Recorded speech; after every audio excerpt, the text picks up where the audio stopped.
আসসালামু আলাইকুম। বার্তা নির্যাসে সবাইকে স্বাগতম। মুসলিম নেতাদের সঙ্গে ট্রাম্পের বৈঠকের মধ্যেই গাজায় তীব্র হামলা। ট্রাম্প ৮ মুসলিম দেশ সৌদি আরব, সংযুক্ত আরব আমিরাত, কাতার, মিশর, জর্ডান, তুরস্ক, ইন্দোনেশিয়া ও পাকিস্তানের রাষ্ট্রপ্রধানদের নিয়ে বৈঠক করছেন।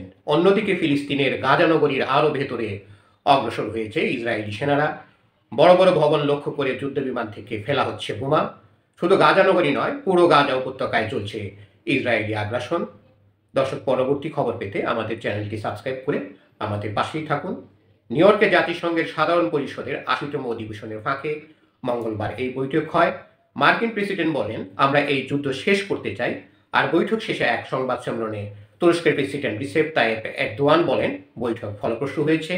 ট্রাম্প সংঘাত শেষ করার কথা বললেও গাজায় ইসরায়েলের চলা আগ্রাসনের বড় সমর্থক যুক্তরাষ্ট্রই।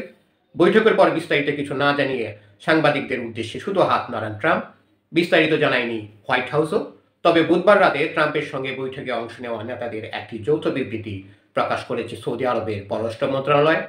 তাতে বলা হয়েছে, বৈঠকে মুসলিম দেশগুলোর নেতারা গাজায় অসহনীয় পরিস্থিতি, মানবিক বিপর্যয় ও বিপুল সংখ্যক ফিলিস্তিন নিহত হওয়ার বিষয়টি ট্রাম্পের কাছে তুলে ধরেছেন।